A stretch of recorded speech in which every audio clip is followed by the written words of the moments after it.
Hello ഒരുവൺ എല്ലാവർക്കും pathways അക്കാദമിയുടെ daily news അനാലിസിലേക്ക് സ്വാഗതം. ഇന്ന് നമ്മൾ ഡിസ്കസ് ചെയ്യുന്ന topics Amrit Dharohar scheme, 2 state solution, India Middle East economic corridor, NISAR mission, challenges in India Myanmar border management, draft cyber security road map for critical tech sectors, places in ന്യൂസായിട്ട് Darfur region. അതിനകത്ത് ആദ്യം discuss ചെയ്യാൻ പോകുന്നത് അമൃത് ധരോഹർ സ്കീമിനെ കുറിച്ചാണ്. ഈ അമൃത് Dharohar scheme എന്ന് പറയുന്നത് 2023-24 നമ്മുടെ യൂണിയൻ ബഡ്ജറ്റിൻ്റെ സമയത്ത് യൂണിയൻ ഫിനാൻസ് മിനിസ്റ്റർ ഇൻട്രൊഡ്യൂസ് ചെയ്തിട്ടുണ്ടായിരുന്ന പുതിയൊരു സ്കീമാണ്. അപ്പോൾ നമ്മുടെ ഈ അമൃത് ധരോഹർ സ്കീം ബേസിക്കലി ഈ യൂണിയൻ ബഡ്ജറ്റ് 2023-24 7 പ്രയോറിറ്റി ഏരിയാസിനെ കുറിച്ച് പറയുന്നുണ്ട്. അപ്പോൾ അതിനകത്ത് പറയുന്ന 1 ഓഫ് ദി 7 പ്രയോറിറ്റി ഏരിയാസ് ആണ് ഗ്രീൻ ഗ്രോത്ത് എന്ന് പറയുന്നത്. അപ്പോൾ ആ പേര് സൂചിപ്പിക്കുന്ന പോലെ തന്നെ കുറച്ചും കൂടി സസ്റ്റൈനബിൾ ആയിട്ടുള്ള എൻവയോൺമെൻറ്റൽ ഫ്രണ്ട്ലി ആയിട്ടുള്ള ഗ്രോത്തിനെ കുറിച്ചാണ് ഈ ഗ്രീൻ ഗ്രോത്തിനകത്ത് പറയുന്നത്. അപ്പോൾ അതിന് ഇതുമായിട്ട് ബന്ധപ്പെട്ടിട്ടുള്ള ഒരു സ്കീമാണ് ഈ അമൃത് ധരോഹർ സ്കീം എന്ന് പറയുന്നത്. അപ്പോൾ ഇതിൻ്റെ പ്രത്യേകത എന്താണെന്ന് വെച്ച് കഴിഞ്ഞാൽ, അല്ലെങ്കിൽ ഇതിൻ്റെ എയിം എന്താണെന്ന് വെച്ച് കഴിഞ്ഞാൽ, നമ്മുടെ ഇന്ത്യയിലുള്ള വെറ്റ്ലാൻഡുകളെ പ്രൊട്ടക്റ്റ് ചെയ്യുകയും അതുപോലെ തന്നെ ഈ വെറ്റ്ലാൻഡുകളുടെ പ്രോപ്പർ യൂസിനെ പ്രൊമോട്ട് ചെയ്യുകയും ചെയ്യുക എന്നുള്ളതാണ് ഇതിൻ്റെ എയിം എന്ന് പറയുന്നത്. ദാറ്റ് മീൻസ് ഒരേ സമയം വെറ്റ്ലാൻഡുകൾ അതൊരു എക്കോളജിക്കലി വളരെ ഇമ്പോർട്ടൻ്റ് ആയിട്ടുള്ള ഒരു എക്കോ സിസ്റ്റം ആയതുകൊണ്ട് തന്നെ വെറ്റ്ലാൻഡുകളെ അതിൻ്റെ ഒരു എക്കോളജിക്കൽ സെൻസിറ്റിവിറ്റി കണക്കാക്കിക്കൊണ്ട് പ്രൊട്ടക്റ്റ് ചെയ്യുക. അതേസമയം തന്നെ ഈ വെറ്റ്ലാൻഡുകൾ എക്കണോമിക്കലി അവിടുത്തെ ലോക്കൽ കമ്മ്യൂണിറ്റീസിൻ്റെ എക്കണോമിക് ഡെവലപ്മെൻറ്റിന് വേണ്ടിയിട്ട് അല്ലെങ്കിൽ അവരുടെ ഡെവലപ്മെൻറ്റിന് വേണ്ടിയിട്ട് ഉപയോഗിക്കുകയും ചെയ്യുക, അല്ലെങ്കിൽ അതിൻ്റെ സസ്റ്റൈനബിൾ ആയിട്ടുള്ള എക്കണോമിക് യൂസിനെ പ്രൊമോട്ട് ചെയ്യുകയും ചെയ്യുക എന്നുള്ളതാണ് ഈ ഒരു പദ്ധതിയുടെ പ്രധാനപ്പെട്ട ലക്ഷ്യമായിട്ട് പറയുന്നത്. ഓക്കെ, അപ്പോൾ ഈ ഒരു പദ്ധതി അടുത്ത 3 വർഷമായിട്ടായിരിക്കും ഇംപ്ലിമെൻറ്റ് ചെയ്യുക എന്ന് പറയുന്നുണ്ട്. നേരത്തെ പറഞ്ഞതുപോലെ തന്നെ ഇതിനെ എക്കോളജിക്കലി ഫ്രണ്ട്ലി ആയിട്ടുള്ള രീതിയിലുള്ള എക്കണോമിക് യൂസിന് ലൈക്ക് എക്കോ ടൂറിസം, അതുപോലെ തന്നെ അതിൻ്റെ എക്കോളജിക്കൽ ആയിട്ടുള്ള സിഗ്നിഫിക്കൻസ് ആയിട്ടുള്ള കാർബൺ സ്റ്റോറേജ് ഇൻക്രീസ് ചെയ്യുക, ലോക്കൽ കമ്മ്യൂണിറ്റീസിനെ അവർക്കുള്ള വരുമാനം ഈ ഇത്തരത്തിലുള്ള വെറ്റ്ലാൻഡുകളിൽ നിന്ന് ജനറേറ്റ് ചെയ്യാൻ വേണ്ടിയിട്ട് അവരെ സഹായിക്കുക എന്നുള്ള കാര്യങ്ങളൊക്കെയാണ് ഈ ഒരു പദ്ധതിയുടെ ഭാഗമായിട്ട് കണക്കാക്കുന്നത്. അപ്പോൾ ഈ പദ്ധതി നടപ്പിലാക്കുന്നതിലൂടെ ഇപ്പോൾ ഇന്ത്യ 2030 കൂടിയിട്ട് ഒരു കാർബൺ ന്യൂട്രൽ ആയിട്ടുള്ള അല്ലെങ്കിൽ ഒരു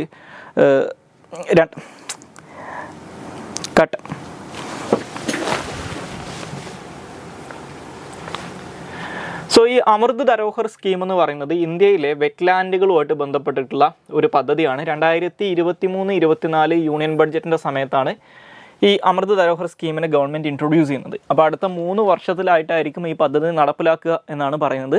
അപ്പോൾ 2023-24 കാലഘട്ടത്തിലെ യൂണിയൻ ബഡ്ജറ്റിനകത്ത് 7 പ്രയോറിറ്റി ഏരിയാസ് ഉണ്ടായിരുന്നു. ആ 7 പ്രയോറിറ്റി ഏരിയാസിൽ ഒരു ഏരിയയാണ് ഗ്രീൻ ഗ്രോത്ത് എന്ന് പറയുന്നത്. അപ്പോൾ ഈ ഗ്രീൻ ഗ്രോത്തിൻ്റെ കീഴിലാണ് അമൃത് ധരോഹർ സ്കീം വരുന്നത്. അപ്പോൾ ഞാൻ നേരത്തെ പറഞ്ഞതുപോലെ തന്നെ ഇതിൻ്റെ ലക്ഷ്യം എന്ന് പറയുന്നത് ഒരേ സമയം ഇന്ത്യയിലുള്ള വെറ്റ്ലാൻഡുകളുടെ അല്ലെങ്കിൽ തണ്ണീർത്തടങ്ങളെ സംരക്ഷിക്കുകയും അതിൻ്റെ പ്രോപ്പർ യൂസ് അല്ലെങ്കിൽ സസ്റ്റൈനബിൾ ആയിട്ടുള്ള യൂസേജിനെ പ്രൊമോട്ട് ചെയ്യുകയും ചെയ്യുക എന്നുള്ളതാണ് ഈ പദ്ധതിയുടെ ലക്ഷ്യമായിട്ട് പറയുന്നത്. അപ്പോൾ അതുകൊണ്ട് ബേസിക്കലി ഉദ്ദേശിക്കുന്നത് എന്താണെന്ന് വെച്ച് കഴിഞ്ഞാൽ, ഒരേ സമയം നമുക്കറിയാം ഈ തണ്ണീർത്തടങ്ങൾ അല്ലെങ്കിൽ വെറ്റ്ലാൻഡുകൾ എന്ന് പറയുന്നത് എക്കോളജിക്കലി വളരെ സിഗ്നിഫിക്കൻ്റ് ആയിട്ടുള്ള ചില ഒരു എക്കോ സിസ്റ്റമാണ്. അതായത് വലിയ രീതിയിലുള്ള കാർബൺ സ്റ്റോറേജ് ഒക്കെ അല്ലെങ്കിൽ കാർബൺ സ്റ്റോറിങ് കപ്പാസിറ്റി ഒക്കെ ഉള്ള കാര്യങ്ങളാണ് ഈ വെറ്റ്ലാൻഡുകൾ എന്ന് പറയുന്നത്. അതുപോലെ തന്നെ വലിയ രീതിയിൽ ഈ മൈഗ്രേറ്ററി ബേർഡ്സിൻ്റെ ഒക്കെ സാങ്ച്വറീസ് ആയിട്ട് മാറുന്ന വളരെ എക്കോളജിക്കലി സെൻസിറ്റീവ് ആയിട്ടുള്ള അല്ലെങ്കിൽ സിഗ്നിഫിക്കൻ്റ് ആയിട്ടുള്ള ഒരു എക്കോ സിസ്റ്റമാണ്. അപ്പോൾ ഒരേ സമയം ഇതിൻ്റെ ഈ ഒരു എക്കോളജിക്കൽ സിഗ്നിഫിക്കൻസ് മനസ്സിലാക്കിക്കൊണ്ട് അതിനെ ബെറ്റർ ആക്കുക അല്ലെങ്കിൽ അതിനെ സ്ട്രെങ്തൻ ചെയ്യുക. For example carbon storage increase ചെയ്യുക. പക്ഷേ അതേസമയം ഈ വെറ്റ്ലാൻഡുകളുടെ സസ്റ്റൈനബിൾ ആയിട്ടുള്ള യൂസേജ്, അതായത് ഈ വെറ്റ്ലാൻഡുകളിൽ നിന്ന് വരുമാനം കണ്ടെത്താൻ വേണ്ടിയിട്ട് അവിടുത്തെ ലോക്കൽ കമ്മ്യൂണിറ്റീസിനെ പ്രാപ്തരാക്കുക. അപ്പോൾ അതെങ്ങനെയാണ്?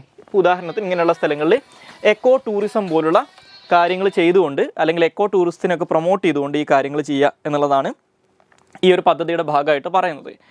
അപ്പോൾ ഈ ഒരു പദ്ധതിയിലൂടെ 2030 ആകുമ്പോഴേക്കും ഇന്ത്യയിൽ ഈ sustainable goals, development goals SDGs achieve ചെയ്യുക എന്നുള്ളത് ഇന്ത്യയുടെ ഒരു ലക്ഷ്യമാണ്. അപ്പോൾ ഈ സസ്റ്റൈനബിൾ ഡെവലപ്മെൻറ്റ് ഗോൾസിനകത്ത് പറയുന്ന പീസ് ആൻഡ് പ്രോസ്പെരിറ്റി പോലുള്ള കാര്യങ്ങളൊക്കെ 2030 കൂടി അച്ചീവ് ചെയ്യാൻ ഈ പദ്ധതിയൊക്കെ ഇന്ത്യയെ സഹായിക്കും എന്നാണ് പറയുന്നത്.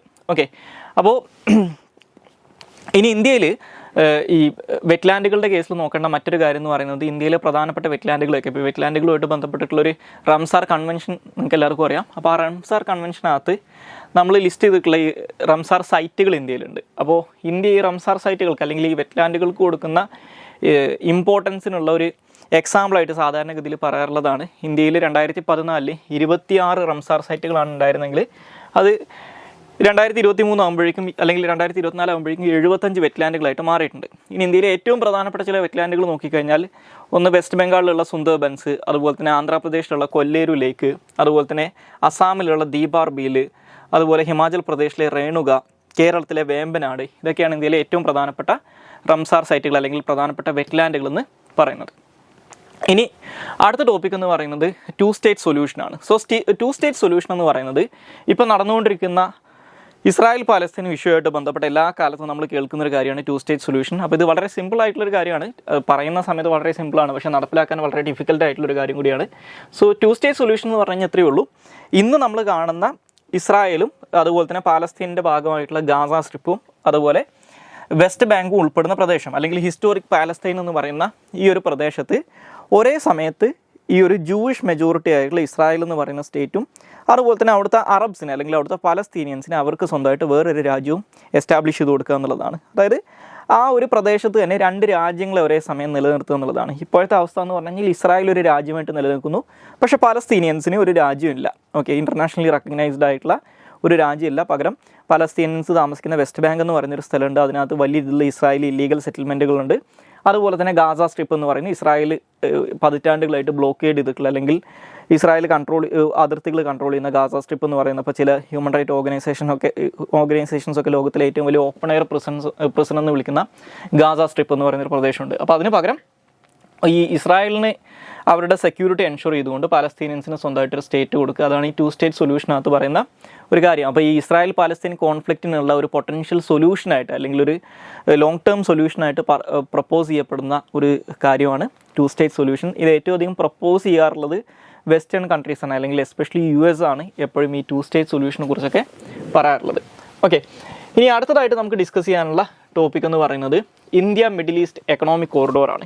ഇത് നമ്മൾ ഈ G20 സമ്മിറ്റ് ഒക്കെ നടക്കുന്ന സമയത്ത് ഇതിനു മുമ്പും ഈ പറയുന്ന ഇന്ത്യ മിഡിൽ ഈസ്റ്റ് എക്കണോമിക് കോറിഡോറിനെ കുറിച്ച് അല്ലെങ്കിൽ IMEECയെ കുറിച്ച് ഡിസ്കസ് ചെയ്തിട്ടുണ്ടായിരുന്നു. ഇപ്പോൾ നടന്നുകൊണ്ടിരിക്കുന്ന ഈ ഗാസ ഇസ്രായേൽ യുദ്ധമൊക്കെ ആയിട്ട് ബന്ധപ്പെട്ട് യമനിലെ ഹൂത്തീസ് സൂയസ് കനാൽ വഴിയുള്ള ഷിപ്പിങ്ങിന് എഗെയിൻസ്റ്റ് ആയിട്ട് വലിയ രീതിയിലുള്ള ആക്രമണങ്ങൾ നടക്കുന്ന ഒരു കോണ്ടെക്സ്റ്റിൽ അല്ലെങ്കിൽ അത് ഇൻ്റർനാഷണൽ ഷിപ്പിങ്ങിനെ ഡിസ്റപ്റ്റ് ചെയ്യുന്ന സമയത്ത് ഈ ഒരു ഇന്ത്യ മിഡിൽ ഈസ്റ്റ് എക്കണോമിക് കോറിഡോറിനുള്ള സിഗ്നിഫിക്കൻസ് വളർന്നുകൊണ്ടിരിക്കുകയാണ്. പക്ഷേ അതേസമയം ഈ ഇസ്രായേൽ പാലസ്തീൻ ഇഷ്യൂ വീണ്ടും ഫ്ലെയർ അപ്പ് ചെയ്തതോട് കൂടിയിട്ട് ഇസ്രായേലിനെയും അറബ് സ്റ്റേറ്റ്സിനെയും ഒരുമിച്ച് കൊണ്ടുപോകാനുള്ള സാധ്യതകൾ മങ്ങിയതുകൊണ്ട് തന്നെ India Middle East economic corridor നമ്മൾ എങ്ങനെ നടപ്പിലാക്കും എന്നുള്ള കാര്യം ഇപ്പോൾ ഒരു അൺസർട്ടനിറ്റിയിലാണെന്ന് മനസ്സിലാക്കുക. അപ്പോൾ എന്താണ് India Middle East economic corridor എന്ന് വെച്ച് കഴിഞ്ഞാൽ ഈ പേര് സൂചിപ്പിക്കുന്നത് പോലെ തന്നെയാണ് ഇന്ത്യനെ യൂറോപ്പിലേക്ക് മിഡിൽ ഈസ്റ്റ് വഴി കണക്ട് ചെയ്യുന്ന ഒരു എക്കണോമിക് കോറിഡോറാണ് അല്ലെങ്കിൽ ഒരു സാമ്പത്തിക ഇടനാഴിയാണ് ഈ India Middle East economic corridor എന്ന് പറയുന്നത്.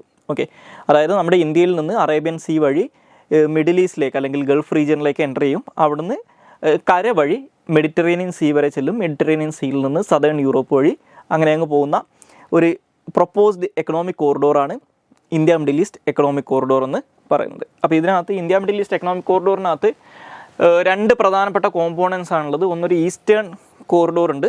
ഈസ്റ്റേൺ കോറിഡോർ എന്ന് പറഞ്ഞു കഴിഞ്ഞാൽ ഇന്ത്യനെ അറേബ്യൻ ഗൾഫുമായിട്ട് അല്ലെങ്കിൽ അറേബ്യൻ സീ വഴി ഗൾഫ് റീജിയനുമായിട്ട് കണക്ട് ചെയ്യുന്ന ഒരു റൂട്ടാണ് ഈ ഈസ്റ്റേൺ കോറിഡോർ എന്ന് പറയുന്നത്. അതുപോലെ തന്നെ ഒരു നോർത്തേൺ കോറിഡോർ ഉണ്ട്. ഈ നോർത്തേൺ കോറിഡോർ എന്ന് പറഞ്ഞു കഴിഞ്ഞാൽ ഈ ഗൾഫ് റീജിയനിൽ എത്തിയതിന് ശേഷം ആദ്യം കര വഴി മെഡിറ്ററേനിയനിലേക്കും അവിടുന്ന് പിന്നെ യൂറോപ്പിലേക്കും കണക്ട് ചെയ്യുന്ന സെക്കൻഡ് കോറിഡോറാണ് ഇത് നോർത്തേൺ കോറിഡോർ എന്ന് പറയുന്നത്. ഇത് രണ്ടും കൂടി കമ്പൈൻ ചെയ്ത് പറയുന്നതാണ് India Middle East economic corridor എന്ന് പറയുന്നത്. ഇപ്പോൾ ചൈനയുടെ ബെൽറ്റ് ആൻഡ് റോഡ് ഇനീഷ്യേറ്റീവിനൊക്കെ ഉള്ളൊരു പൊട്ടൻഷ്യൽ റൈവലായിട്ട് അല്ലെങ്കിൽ അതിനുള്ളൊരു കൗണ്ടറായിട്ട് അമേരിക്ക പോലുള്ള രാജ്യങ്ങളൊക്കെ വലിയ ഇതിൽ സപ്പോർട്ട് ചെയ്യുന്ന ഒരു പ്രോഗ്രാമാണ് India Middle East economic corridor. പക്ഷേ ഞാൻ നേരത്തെ പറഞ്ഞതുപോലെ India Middle East economic corridor നടപ്പിലാക്കണമെങ്കിൽ ഈ മിഡിൽ ഈസ്റ്റിലുള്ള അറബ് രാജ്യങ്ങളും ഇസ്രായേലും തമ്മിൽ ഒരു സൗഹൃദം നിലനിർത്തിയാൽ മാത്രമേ ഇത് നടപ്പിലാക്കാൻ പറ്റുള്ളൂ. അപ്പോൾ ഈ ഒരു ഇപ്രാവശ്യത്തെ അറബ് ഇസ്രായേൽ യുദ്ധം തുടങ്ങുന്നതിന് മുമ്പ് അതിനുള്ള വലിയ ഇതിലുള്ള സാധ്യതകൾ ഉണ്ടായിരുന്നു. പക്ഷേ യുദ്ധം തുടങ്ങിയതോട് കൂടിയിട്ട് അറബ് രാജ്യങ്ങളും ഇസ്രായേലും തമ്മിലുള്ള ബന്ധം വലിയ ഇതിൽ വഷളായിട്ടുണ്ട്. എസ്പെഷ്യലി അവിടുത്തെ ജനങ്ങൾക്കിടയിൽ ഇസ്രായേലിനോടുള്ള താല്പര്യം പാടെ നഷ്ടപ്പെട്ടിട്ടുണ്ടെന്ന് പറയാം. അപ്പോൾ ഈ ഒരു സാഹചര്യത്തിൽ ഇത്തരത്തിലൊരു പദ്ധതി ഈ അറബ്സിനെയും ഇസ്രായേലീസിനെയും ഒരുമിച്ച് നിർത്തിക്കൊണ്ടൊരു പദ്ധതി നടപ്പിലാക്കുക എന്ന് പറയുന്നത് നിയർ ഫ്യൂച്ചറിൽ ഏകദേശം ഇമ്പോസിബിൾ ആയിട്ട് മാറിയിട്ടുണ്ടെന്ന് അല്ലെങ്കിൽ വലിയ ഇതിലൊരു ക്രൈസിസ് അത് ഫേസ് ചെയ്യുന്നുണ്ടെന്ന് മനസ്സിലാക്കുക. ഇനി അടുത്തതായിട്ട് ഡിസ്കസ് ചെയ്യാനുള്ള ടോപ്പിക്ക് നിസാർ മിഷൻ ആണ്. സോ നിസാർ മിഷൻ അല്ലെങ്കിൽ NASA ISRO synthetic aperture radar എന്ന് പറയുന്നത് ഈ പേര് സൂചിപ്പിക്കുന്നത് പോലെ തന്നെ അമേരിക്കൻ സ്പേസ് ഏജൻസി ആയിട്ടുള്ള നാസയും ഇന്ത്യൻ സ്പേസ് ഏജൻസി ആയിട്ടുള്ള ISROയും കൂടെ സംയുക്തമായിട്ട് നടത്തുന്ന ഒരു സ്പേസ് മിഷനാണ്. ഈ പേര് സൂചിപ്പിക്കുന്ന പോലെ തന്നെ ഇതൊരു സിന്തറ്റിക് അപ്പറേച്ചർ റഡാറാണ്. സോ നേരത്തെ സൂചിപ്പിച്ച പോലെ നാസയുടെയും ISROയുടെയും ഒരു ജോയിൻറ്റ് വെഞ്ചറാണത് അല്ലെങ്കിൽ ഒരു ജോയിൻറ്റ് പ്രൊജക്റ്റാണ്. അപ്പോൾ ഇതിനകത്ത് പറയുന്നത് ഇതൊരു ഈ സിന്തറ്റിക് അപ്പറേച്ചർ റഡാർ എന്ന് പറയുന്നത് ആക്ച്വലി ഒരു എർത്ത് ഒബ്സർവേറ്ററി ആണ്. അപ്പോൾ ഇത് നമ്മുടെ ലോ എർത്ത് ഓർബിറ്റിൽ അല്ലെങ്കിൽ ലിയോയിലായിരിക്കും ഇതിനെ ഡിപ്ലോയ് ചെയ്യുക. ഇനി ഇതിൻ്റെ ലക്ഷ്യമായിട്ട് പറയുന്നത് നമ്മുടെ എർത്തിൻ്റെ എക്കോസിസ്റ്റം അതുപോലെ തന്നെ എർത്തിൻ്റെ സർഫസ്, അതുപോലെ തന്നെ ഐസ് മാസ്, ഇങ്ങനെയുള്ള കാര്യങ്ങളിലൊക്കെ വരുന്ന ചേഞ്ചസിനെ കൃത്യമായിട്ട് മെഷർ ചെയ്യാനും ഇതിനകത്ത് അതുപോലെ തന്നെ നമ്മുടെ ബയോമാസിനെ കുറിച്ചും നാച്ചുറൽ ഹസാർഡ്സിനെ കുറിച്ചും സീ ലെവൽ റൈസിനെ കുറിച്ചും ഗ്രൗണ്ട് വാട്ടറിനെ കുറിച്ചൊക്കെ ഇൻസൈറ്റ് പ്രൊവൈഡ് ചെയ്യുകയും ചെയ്യുക എന്നുള്ളതാണ് ഈ ഒരു മിഷൻ്റെ ലക്ഷ്യമായിട്ട് പറയുന്നത്. അപ്പോൾ ഇത് വളരെ യുണീക്ക് ആയിട്ടുള്ള ഒരു സ്പേസ് മിഷനായിട്ടാണ് പറയുന്നത്. കാരണം ഇതിനകത്ത് എൽ ബാൻഡ് റഡാറും അല്ലെങ്കിൽ എൽ ബാൻഡും അതുപോലെ തന്നെ എസ് ബാൻഡ് റഡാർ ഫ്രീക്വൻസീസും ഈ പറയുന്ന എർത്തിൻ്റെ സർഫേസിൽ വരുന്ന ചേഞ്ചസിനെ മോണിറ്റർ ചെയ്യാൻ വേണ്ടിയിട്ട് യൂസ് ചെയ്യുന്നുണ്ട്. അപ്പോൾ ഇത്തരത്തിൽ ഈ 2 റഡാർ ഫ്രീക്വൻസീസും യൂസ് ചെയ്യുന്ന ആദ്യത്തെ ഒരു മിഷനാണ്, ഒരു സാറ്റലൈറ്റ് മിഷനാണിതെന്നാണ് പറയപ്പെടുന്നത്. അപ്പോൾ ആ ഒരു അർത്ഥത്തിൽ വളരെ യുണീക്ക് ആയിട്ടുള്ളൊരു മിഷനാണിതെന്ന് പറയാം. സോ അപ്പോൾ ഇതിൻ്റെ ഏറ്റവും പ്രധാനപ്പെട്ട ഒരു പാർട്ട് എന്ന് പറയുന്നത് ഒരു സിന്തറ്റിക് അപ്പറേച്ചർ റഡാറാണ്. അപ്പോൾ ഈ ഒരു സിന്തറ്റിക് അപ്പറേച്ചർ റഡാറിന് ക്ലൗഡ്സ് അതുപോലെ തന്നെ ക്ലൗഡ്സിനൊക്കെ പെനട്രേറ്റ് ചെയ്യാനുള്ള കേപ്പബിലിറ്റി ഉണ്ട്. അതുകൊണ്ട് തന്നെ ഒരു ഓൾ വെതർ ആയിട്ടുള്ള റഡാർ അല്ലെങ്കിൽ ഓൾ വെതർ ആയിട്ടുള്ള സാറ്റലൈറ്റ് ആയിരിക്കും ഇത്. അതുപോലെ തന്നെ ഡേ ആൻഡ് നൈറ്റിലൊക്കെ വെതർ കണ്ടീഷൻസ് എന്ത് തന്നെ ആയാലും ഇവർക്ക് ഡാറ്റ കളക്ട് ചെയ്യാൻ പറ്റും ഈ കാരണം കൊണ്ടെന്ന് പറയുന്നുണ്ട്. അതുപോലെ തന്നെ ഇതിനകത്ത് ഇപ്പോൾ ഈ ഒരു മിഷനകത്തുള്ള നാസയുടെ കോൺട്രിബ്യൂഷൻ എന്ന് പറഞ്ഞു കഴിഞ്ഞാൽ നാസയാണ് ഇതിൻ്റെ എൽ ബാൻഡ് റഡാർ, അതിനുവേണ്ട GPS, high capacity solid state recorder, അതുപോലെ തന്നെ പേലോഡ് ഡാറ്റ സബ് സിസ്റ്റം, ഇതൊക്കെ പ്രൊവൈഡ് ചെയ്യുന്നത് നാസയാണ്. ഇതിനകത്ത് ISRO പ്രൊവൈഡ് ചെയ്യുന്നത് എസ് ബാൻഡ് റഡാറും അതുപോലെ തന്നെ ഇതിനുള്ള ലോഞ്ച് വെഹിക്കിളായിട്ട് നമ്മൾ യൂസ് ചെയ്യാൻ പോകുന്നത് ISROയുടെ GSLV ലോഞ്ച് സിസ്റ്റവും അതുപോലെ തന്നെ ഇതിന് വേണ്ടിയിട്ടുള്ള സ്പേസ് ക്രാഫ്റ്റുമാണ് ISRO പ്രൊവൈഡ് ചെയ്യുന്നത്. ഇനി അടുത്തതായിട്ട് ഡിസ്കസ് ചെയ്യാനുള്ള ടോപ്പിക്, ഒരു മെയിൻസ് ഓറിയൻറ്റഡ് ആയിട്ട് ഡിസ്കസ് ചെയ്യാനുള്ള ടോപ്പിക് എന്ന് പറയുന്നത് challenges in India Myanmar border management ആണ്. നമുക്ക് GS പേപ്പർ 3 ഇൻറ്റേർണൽ സെക്യൂരിറ്റി ഒക്കെ ആയിട്ട് കണക്ട് ചെയ്യാൻ പറ്റുന്നൊരു ടോപ്പിക്കാണിത്. ഇപ്പോൾ നമ്മൾ ഈ മണിപ്പൂരിൽ നടന്നുകൊണ്ടിരിക്കുന്ന പ്രശ്നങ്ങളൊക്കെ ആയിട്ട് ബന്ധപ്പെട്ട് എപ്പോഴും പറയുന്നൊരു കാര്യമാണ് ഇന്ത്യ മ്യാൻമാർ ബോർഡർ മാനേജ്മെൻറ്റ് ഈ മണിപ്പൂരിലെ പ്രശ്നം വർദ്ധിക്കാൻ ഒരു കാരണമായിട്ട് മാറുന്നുണ്ടെന്നുള്ളത്. അപ്പോൾ ഈ ഒരു സാഹചര്യത്തിലാണ് ഇന്ത്യ മ്യാൻമാർ ബോർഡർ മാനേജ്മെൻറ്റിനെ കുറിച്ച് നമ്മൾ ഡിസ്കസ് ചെയ്യുന്നത്. അപ്പോൾ നിലവിൽ ഈ ഇന്ത്യ മ്യാൻമാർ ബോർഡർ മാനേജ് ചെയ്യുന്നതിൽ നമ്മൾ നേരിടുന്ന പ്രധാനപ്പെട്ട ചാലഞ്ചസ് എന്തൊക്കെയാണെന്ന് വെച്ച് കഴിഞ്ഞാൽ, ഒന്ന് ഈ ഏരിയയിലെ ടെറൈൻ്റെ ഡിഫിക്കൽട്ടീസ് ആണ്. ഇപ്പോൾ നമ്മൾ ഇന്ത്യ പാകിസ്ഥാൻ ബോർഡറൊക്കെ ആയിട്ട് കമ്പയർ ചെയ്യുന്ന സമയത്ത് ഇന്ത്യ പാകിസ്ഥാൻ ബോർഡർ, ഇപ്പോൾ അത് LOC ആണെങ്കിലും ഇൻ്റർനാഷണൽ ബോർഡർ ആണെങ്കിലും അത് മാനേജ് ചെയ്യാൻ കമ്പാരിറ്റീവ്ലി ഈസിയാണ്. അപ്പോൾ അതുകൊണ്ടാണ് നമുക്ക് LOC ഒക്കെ ഫെൻസ് ചെയ്യാൻ പറ്റുന്നത്. പക്ഷേ ഇന്ത്യ മ്യാൻമാർ ബോർഡർ റീജിയൻ എന്ന് പറയുന്നത് ഒന്ന്, ഇത് തിക്ലി വെജിറ്റേറ്റഡ് ആണ്, വലിയ രീതിയിൽ, അതായത് കൊടും കാട് പിടിച്ച് കിടക്കുന്ന പ്രദേശങ്ങളാണ്. 2, ഹൈലി മൗണ്ടൈനസ് ആയിട്ടുള്ള ടെറൈൻ ആണ്. അപ്പോൾ ഈ പ്രദേശങ്ങളെ ഫെൻസ് ചെയ്യുക അല്ലെങ്കിൽ ഇവിടെ പെർമനൻ്റ് ആയിട്ടുള്ള ബോർഡർ ഇൻഫ്രാസ്ട്രക്ചർ ബിൽഡ് ചെയ്യുക എന്ന് പറയുന്നത് എക്സ്ട്രീംലി ഡിഫിക്കൽട്ടാണ്. ഓക്കെ, രണ്ടാമത്തത് മറ്റൊരു പ്രശ്നം എന്ന് പറഞ്ഞു കഴിഞ്ഞാൽ, ഇപ്പോൾ നമ്മളിത് ടെക്നോളജിക്കലി ഈ ഒരു ഡിഫിക്കൽട്ടിനെ മാനേജ് ചെയ്ത് കഴിഞ്ഞാലും അടുത്ത പ്രശ്നം എന്ന് പറയുന്നത് ഇന്ത്യ മ്യാൻമാർ ബോർഡർ എന്ന് പറയുന്നത് ഒരു പരിധി വരെ ആർട്ടിഫിഷ്യലി ക്രിയേറ്റ് ചെയ്തിട്ടുള്ളൊരു ബോർഡറാണ്. കാരണം ബ്രിട്ടീഷുകാരാണ് ഈ ബോർഡർ ക്രിയേറ്റ് ചെയ്തിട്ടുള്ളത്. അപ്പോൾ അതുകൊണ്ട് എന്ത് സംഭവിച്ചെന്ന് വെച്ച് കഴിഞ്ഞാൽ, ഇന്ത്യയുടെയും മ്യാൻമാറിൻ്റെയും ബോർഡറിൻ്റെ 2 സൈഡിലായിട്ട് ജീവിക്കുന്ന ആളുകൾ തമ്മിൽ വലിയ രീതിയിലുള്ള എത്നിക് ആയിട്ടുള്ള കണക്ഷൻസ് ഉണ്ട്. ഉദാഹരണം പറഞ്ഞു കഴിഞ്ഞാൽ, നമ്മുടെ ഇന്ത്യ മ്യാൻമാർ ബോർഡറിൽ ഇന്ത്യയുടെ സൈഡിലുള്ള നാഗാസ്, ഈ നാഗാലാൻഡിലൊക്കെ താമസിക്കുന്ന നാഗാസും അതിൻ്റെ ഓപ്പോസിറ്റ് സൈഡിലായിട്ട് മ്യാൻമാറിൽ താമസിക്കുന്ന കച്ചിൻസ് അല്ലെങ്കിൽ നാഗ കമ്മ്യൂണിറ്റീസ് തന്നെ ഈ പറയുന്ന മ്യാൻമാറിൻ്റെ സൈഡിലും താമസിക്കുന്നുണ്ട്. അപ്പോൾ ഈ പറയുന്ന അവിടുത്തെ ഇൻഡിജീനിയസ് ആയിട്ടുള്ള ട്രൈബ്സിനെ ബേസിക്കലി ബൈഫക്കേറ്റ് ചെയ്തുകൊണ്ടാണ്, അല്ലെങ്കിൽ അവരെ വെട്ടിമുറിച്ചുകൊണ്ടാണ് ഈ ബോർഡർ അതിനകത്തൂടെ കടന്നു പോകുന്നത്. അപ്പോൾ അതുകൊണ്ട് തന്നെ ഈ ബോർഡർ പെർമനൻ്റ് ആയിട്ട് നമ്മൾ ഫെൻസ് ചെയ്യാൻ നിന്ന് കഴിഞ്ഞാൽ ഇവിടുത്തെ എത്നിക് ടെൻഷൻ വർദ്ധിക്കാനുള്ള സാധ്യത ഉണ്ട്.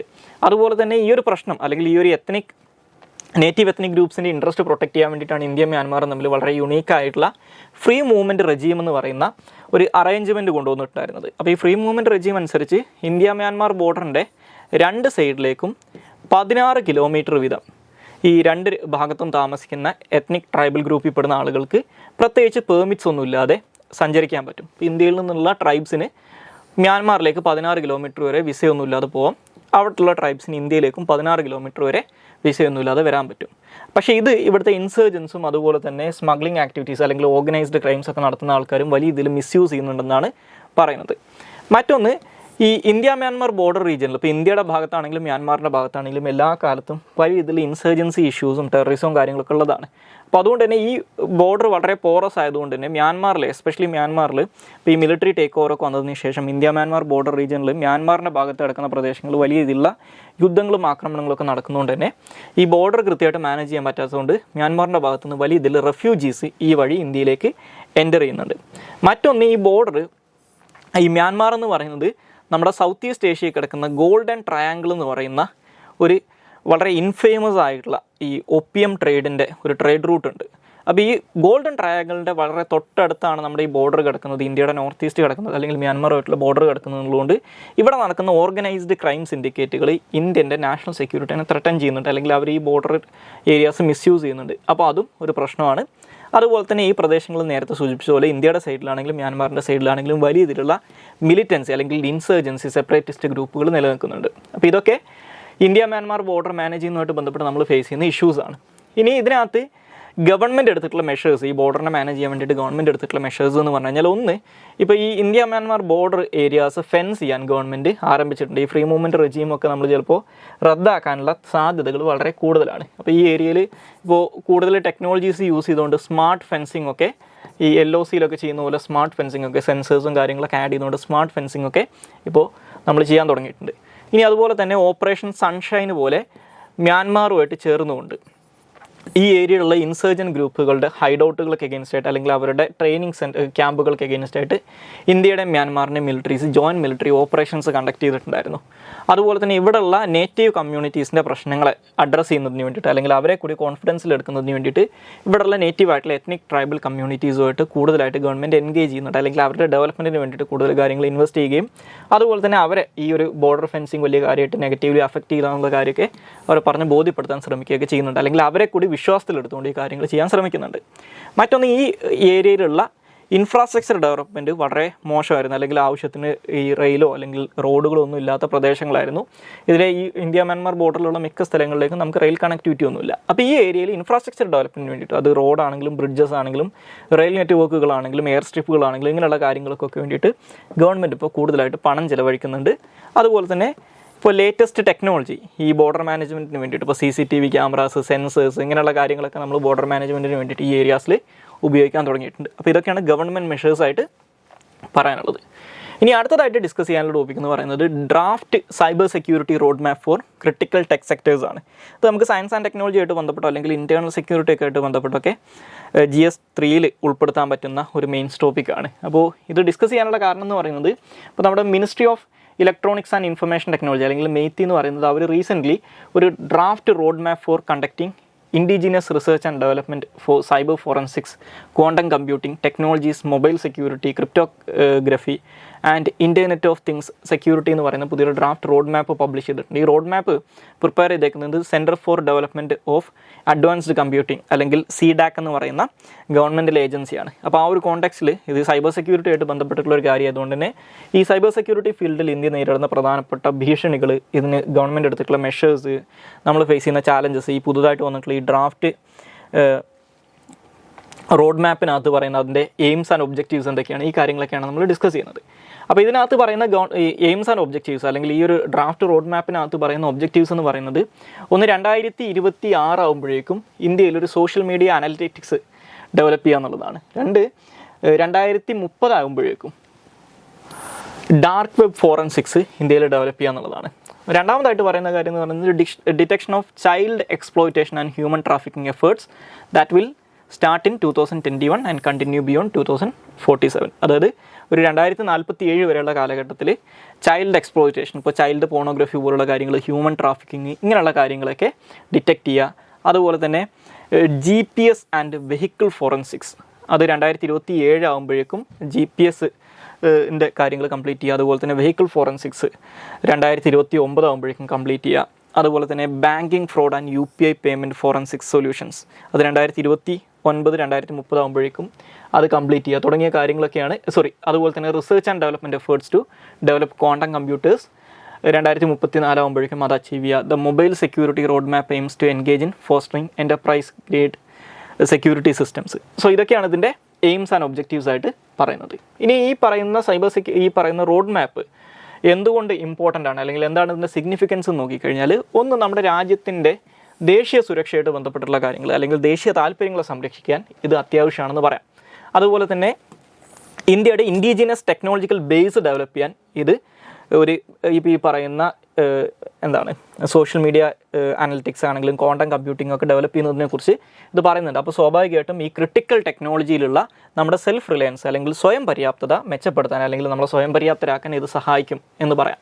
ഇനി അതുപോലെ തന്നെ ഇന്ത്യയിലെ ഇൻഡിജിനസ് ആയിട്ടുള്ള ടെക്നോളജിനെ ഇത്തരത്തിൽ ഡെവലപ്പ് ചെയ്യുന്നതിലൂടെ ഇന്ത്യയിലെ ടെക് സെക്ടറിൻ്റെ ഇന്നോവേഷൻസ്, അതായത് നമ്മളവിടെ നടത്തുന്ന പുതിയ കണ്ടെത്തലുകൾ, അതുപോലെ തന്നെ കോമ്പറ്റീറ്റീവ്നെസ്, ഇതൊക്കെ ഇമ്പ്രൂവ് ചെയ്യാൻ ഇത് സഹായിക്കും.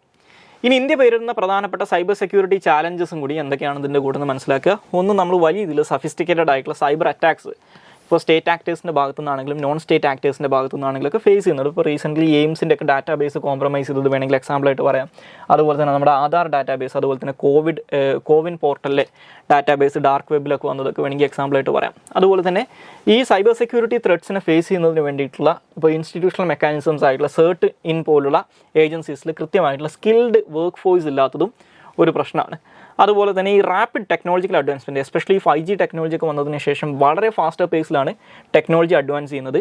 അപ്പോൾ അത് സ്വാഭാവികമായിട്ടും ഇതിനെ ക്യാച്ചപ്പ് ചെയ്യാനുള്ള ടൈം കിട്ടാത്തത്, അല്ലെങ്കിൽ ഈ ഒരു ടെക്നോളജിക്കൽ അഡ്വാൻസ്മെൻറ്റിൻ്റെ സ്പീഡിൽ നമുക്ക് കാര്യങ്ങൾ ചെയ്യാൻ പറ്റാത്തത് ഒരു പ്രശ്നമായിട്ട് മാറുന്നുണ്ട്. അതുപോലെ തന്നെ നമ്മൾ ടെക്നോളജിനെ കൂടുതലായിട്ട് ഉപയോഗിച്ച് തുടങ്ങുന്ന സമയത്ത്, ഇപ്പോൾ COVID-19 പാൻഡമിക്കിൻ്റെ സമയത്ത് വാക്സിനേഷൻ ബുക്ക് ചെയ്യാനാണെങ്കിലും അതിൻ്റെ സർട്ടിഫിക്കറ്റ്സിനാണെങ്കിലും കംപ്ലീറ്റ്ലി നമ്മൾ ടെക്നോളജിനെയാണ് ഡിപ്പെൻഡ് ചെയ്തുകൊണ്ടിരുന്നത്. അപ്പോൾ അങ്ങനെ വരുന്ന സമയത്ത് ഈ സൈബർ വൾണറബിലിറ്റീസ് കൂടുകയാണ്. അതായത് ഇപ്പോൾ ഡാറ്റ പ്രൈവസി പോലുള്ള കാര്യങ്ങളൊക്കെ ഒരു പ്രശ്നമായിട്ട് മാറും. പക്ഷേ അതിനെ പ്രൊട്ടക്റ്റ് ചെയ്യാൻ നമുക്ക് പറ്റാതെ വന്നു കഴിഞ്ഞാൽ അതും ബുദ്ധിമുട്ടായിട്ട് മാറും. അപ്പോൾ ഇൻക്രീസിങ് റിലയൻസ് ഓൺ ടെക്നോളജി എന്ന് പറയുന്നത് ആളുകളുടെ പ്രൈവസിനെ കൂടുതലായിട്ട് എക്സ്പോസ് ചെയ്യാണ്, നാഷണൽ സെക്യൂരിറ്റിനെ കൂടുതൽ എക്സ്പോസ് ചെയ്യാണ്. അപ്പോൾ ഇതൊക്കെ നമ്മൾ നേരിടുന്ന പ്രധാനപ്പെട്ട പ്രശ്നങ്ങളാണ്, വെല്ലുവിളികളാണ്. ഇനി ഇതിനെ മറികടക്കുന്നതിന് വേണ്ടിയിട്ട് ഈ സൈബർ സെക്യൂരിറ്റി ഫീൽഡിൽ ഗവൺമെൻറ് എടുത്തിട്ടുള്ള മേജർ ഇനീഷ്യേറ്റീവ്സ് നോക്കിക്കഴിഞ്ഞാൽ, ഒന്ന് ഇതിന് വേണ്ടിയിട്ടുള്ള പോളിസീസ് ഗവൺമെൻറ് ഫോർമുലേറ്റ് ചെയ്യുന്നുണ്ട്, പോളിസി ഫ്രെയിം വർക്ക്സ് ഉണ്ട്. For example 2013 national cyber security policy government 2013 തന്നെ പബ്ലിഷ് ചെയ്തിട്ടുണ്ട്. അതുപോലെ തന്നെ ലെജിസ്ലേറ്റീവ് മെഷേഴ്സ് ഉണ്ട്, ഇതുമായിട്ട് ബന്ധപ്പെട്ടുള്ള നിയമനിർമ്മാണങ്ങൾ ഗവൺമെൻറ് ചെയ്യുന്നുണ്ട്. ഇപ്പോൾ നമ്മുടെ ഏറ്റവും റീസെൻ്റ് ആയിട്ട് വന്നിട്ടുണ്ടായിരുന്ന ഭാരതീയ ന്യായ സംഹിത, IPCക്കുള്ള ഒരു റീപ്ലേസ്മെൻ്റ് ആയിട്ട് വന്നിട്ടുണ്ടായിരുന്ന ഭാരതീയ ന്യായ സംഹിതക്കകത്ത് സൈബർ ക്രൈംസിനെ കുറിച്ച് കൃത്യമായിട്ട് ഡിഫൈൻ ചെയ്യുകയും അതിനുള്ള പണിഷ്മെൻറ്റിനെ കുറിച്ച് പറയുകയും ചെയ്യുന്നുണ്ട്. അതുപോലെ തന്നെ ഇൻഫർമേഷൻ ടെക്നോളജി ആക്ട്, അതുപോലെ തന്നെ ഇപ്പോൾ റീസെൻ്റ്ലി പാർലമെൻറ്റിൽ പരിഗണനയിലിരിക്കുന്ന ഈ personal data protection, digital data protection bill, ഇതൊക്കെ ഇതിന് ലെജിസ്ലേറ്റീവ് മെഷേഴ്സ് ആയിട്ട് പറയാം. ഇനി അതുപോലെ തന്നെ ഈ ഒരു സൈബർ സെക്യൂരിറ്റി ത്രെട്ടുകളെ ഫേസ് ചെയ്യുന്നതിന് വേണ്ടിയിട്ടുള്ള ഇൻസ്റ്റിറ്റ്യൂഷണൽ മെക്കാനിസംസ് ഗവൺമെൻറ്റിൻ്റെ ഭാഗത്ത് നിന്ന് എസ്റ്റാബ്ലിഷ് ചെയ്യപ്പെട്ടിട്ടുണ്ട്. ഏറ്റവും പ്രൈം എക്സാമ്പിൾ CERT-ൻ്റെ ആണ്, അതായത് computer emergency response team India എന്ന് പറയുന്നതാണ്. അതുപോലെ തന്നെ മറ്റുള്ള പ്രൈവറ്റ് എൻറ്റിറ്റീസുമായിട്ട് അല്ലെങ്കിൽ റിസർച്ച് ഇൻസ്റ്റിറ്റ്യൂഷൻസുമായിട്ട് കൊളാബറേറ്റ് ചെയ്തുകൊണ്ട് നമ്മൾ ഗവൺമെൻറ് ചെയ്യുന്ന പ്രൊജക്റ്റുകൾ ഇതിൻ്റെ മറ്റൊരു എക്സാമ്പിളായിട്ട് പറയാം. ഇനി ഏറ്റവും അവസാനമായിട്ട് ഡിസ്കസ് ചെയ്യാനുള്ളത് പ്ലേസസ് ഇൻ ന്യൂസ് ആണ്. അത് ഡാർഫൂർ റീജിയനാണ്. സുഡാനിൻ്റെ വെസ്റ്റേൺ സുഡാനിൽ ലൊക്കേറ്റ് ചെയ്തിട്ടുള്ള ഒരു വലിയൊരു റീജിയനാണ് ഈ ഡാർഫൂർ റീജിയൻ എന്ന് പറയാം. സോ ഈ ഡാർഫൂർ റീജിയൻ എന്ന് പറയുന്നത് വെസ്റ്റേൺ സുഡാനിലാണ് ലൊക്കേറ്റ് ചെയ്തേക്കുന്നത്. ഇതൊരു വളരെ മെജോറിറ്റി ഒരു സെമി അരിഡായിട്ടുള്ള പ്ലെയിൻ റീജിയനാണ് ഈ ഡാർഫൂർ റീജിയൻ എന്ന് പറയുന്നത്. ഈ ഡാർഫൂർ റീജിയൻ ആക്ച്വലി കുറേ കാലം വാർത്തകളിൽ നിറഞ്ഞു നിന്നിരുന്നു. 2003 തൊട്ട് 2020 വരെയുള്ള കാലഘട്ടത്തിൽ ലക്ഷക്കണക്കിന് ആളുകൾ കൊല്ലപ്പെട്ടിട്ടുള്ള, ഒരു തരത്തിൽ എത്നിക് ക്ലെൻസിങ് ഒക്കെ നടന്നിട്ടുള്ള ഇതിലൊരു സിവിൽ വാറിന് കാരണമായിട്ടുള്ള ഒരു പ്രദേശം കൂടിയാണ് ഈ ഡാർഫൂർ റീജിയൻ എന്ന് പറയുന്നത്. അതായത് ഈ സുഡാനിൽ മെജോറിറ്റി പോപ്പുലേഷനും അറബ് കമ്മ്യൂണിറ്റി പെടുന്ന ആൾക്കാരാണെങ്കിലും ഈ ഡാർഫൂർ റീജിയനിലുള്ളത് ഇവിടുത്തെ കുറച്ച് നേറ്റീവ്സ് ആയിട്ടുള്ള ആൾക്കാരാണ്. അപ്പോൾ അവിടുത്തെ ഹേർഡേഴ്സും അവിടുത്തെ കൃഷി ചെയ്യുന്ന ആൾക്കാരും തമ്മിൽ വന്നിട്ടുള്ള പ്രശ്നങ്ങളും, അതുപോലെ തന്നെ ഈ സുഡാനിലെ മെയിൻ പോപ്പുലേഷനായിട്ടുള്ള അറബ്സും ഇവിടുത്തെ നേറ്റീവ് പോപ്പുലേഷനും തമ്മിലുള്ള ഇഷ്യൂസൊക്കെ കാരണമാണ് ഈ ഒരു സിവിൽ വാർ സ്റ്റാർട്ട് ചെയ്യുന്നത്. അപ്പോൾ ആ സിവിൽ വാർ ആ കാലഘട്ടത്തിൽ അറിയപ്പെട്ടുകൊണ്ടിരുന്നത് ലാൻഡ് ക്രൂയിസർ വാർ എന്നാണ് അറിയപ്പെട്ടുകൊണ്ടിരുന്നത്. മറ്റൊരു പേര് ഡാർഫൂർ വാർ എന്നുള്ള പേരിൽ ഇത് അറിയപ്പെടാറുണ്ട്. പക്ഷേ 2020 ഒരു UN ബ്രോക്കേർഡ് മീഡിയേഷനിൽ ഈ വാർ ഇപ്പോൾ തൽക്കാലം അവസാനിച്ചിട്ടുണ്ട്. സോ ഇത്രയും കാര്യങ്ങളാണ് ഇന്നത്തെ ഡെയിലി ന്യൂസ് അനാലിസിന് അത് ഡിസ്കസ് ചെയ്യാനുള്ളത്. Thank you all.